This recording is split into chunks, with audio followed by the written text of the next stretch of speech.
Bon bah Julie, Margot, merci de nous accueillir là, d'avoir organisé cet événement qui est bien organisé en tout cas, vu ce qu'on voit nous. C'est la deuxième journée là. Est-ce que vous pouvez nous présenter alors d'abord peut-être Normandie Équitable, puis dans un deuxième temps après cet événement? Dans ce cas, je vais me lancer pour Normandie Équitable puisque c'est Margot qui a surtout piloté l'événement, donc elle pourra donner plus de détails que moi. D'accord. L'association Normandie Équitable, dont on est toutes les deux salariées, c'est un collectif en fait qui regroupe des entreprises normandes engagées pour une économie locale et responsable. Donc aujourd'hui, on a plus de 40 adhérents et on a des demandes très régulières dans tous les secteurs d'activité. Pour essayer de démontrer que toutes les entreprises sont concernées par les problématiques de développement durable et que ce n'est pas un secteur réservé à l'alimentation, aux énergies renouvelables, mais qu'en fait tous les métiers qu'on connaît bien, qui sont autour de nous, comme un coiffeur, un ébéniste, une couturière, une esthéticienne, peuvent eux aussi se réinventer et placer l'humain et l'écologie au cœur de leur pratique.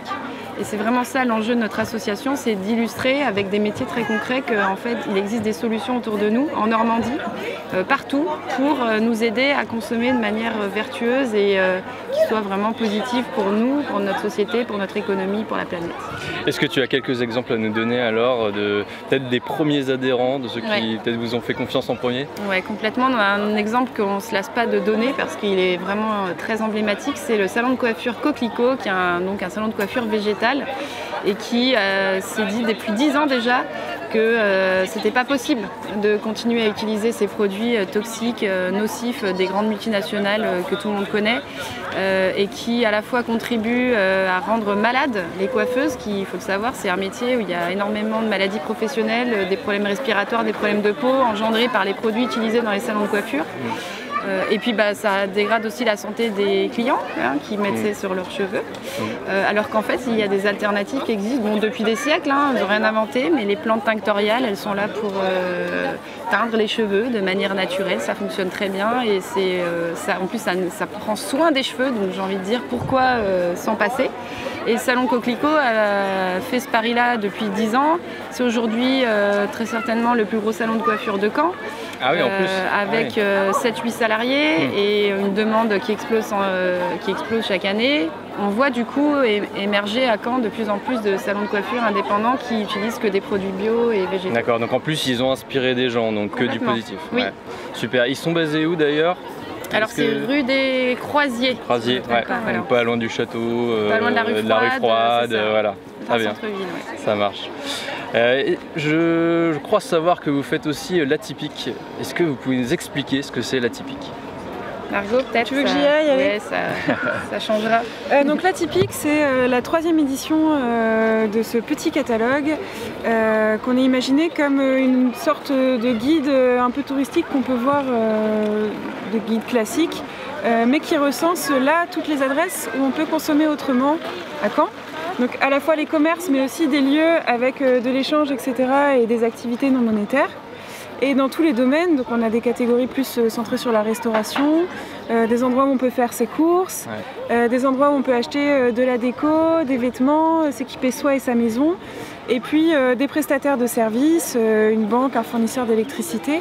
Enfin voilà, vraiment des bonnes adresses dans tous les domaines de la vie quotidienne pour trouver des solutions pour agir concrètement, quoi. Super, donc 3e édition. Nous on l'a utilisé un petit peu d'ailleurs pour Microphone, forcément. Donc voilà, c'est un peu notre petite bible dans le coin. Et d'ailleurs, tous les gens qui sont là, en tout cas pour beaucoup, sont réunis sur cet événement aujourd'hui. Alors transition, peux-tu nous présenter cet événement? Oui, bien sûr. Alors demain c'est loin, donc qui en est à sa 2e édition pour le coup. C'est un événement qui à la base est imaginé par donc l'association Normandie Équitable, mais aussi les Biocoop normandes. Donc avec surtout les Biocoop de l'agglomération cannaise qui nous ont bien aidés pour l'organisation. Puisque voilà, on trouvait aussi que c'était intéressant de mixer nos deux réseaux. Nous, comme on se situe un peu plus sur l'hors alimentaire, justement, montrer qu'il y a des solutions dans tous les domaines et qu'ils ont tout un réseau de producteurs bio. Ça nous semblait intéressant de créer des synergies par rapport à ces deux réseaux et de donner naissance à cet événement grand public avec un marché de producteurs bio et d'artisans. Donc pareil sur tous les domaines, avec de la déco, des vêtements, à manger, des prestataires de services. Et puis au-delà du marché, d'imaginer tout un programme d'animation pour les adultes, pour les enfants. Donc avec pour les adultes des ateliers pour apprendre à faire soi-même, pour des petites dégustations, des démonstrations, enfin voilà, des choses très concrètes pour s'y mettre quoi, et être dans la pratique. Et puis pour aller plus loin, des tables rondes thématiques autour du zéro déchet, de l'alimentation végétale, de la mode éthique, où là on essaie de créer des espaces de rencontres et d'échanges entre des structures engagées et le grand public pour qu'ils repartent vraiment avec des solutions et des astuces concrètes à mettre en œuvre.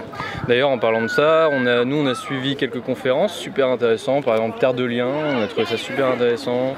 Il y avait aussi tout ce qui était sur la maison, de la construction de la maison jusqu'à l'ameublement, super aussi. Donc là vous pouvez retrouver les vidéos sur notre chaîne YouTube.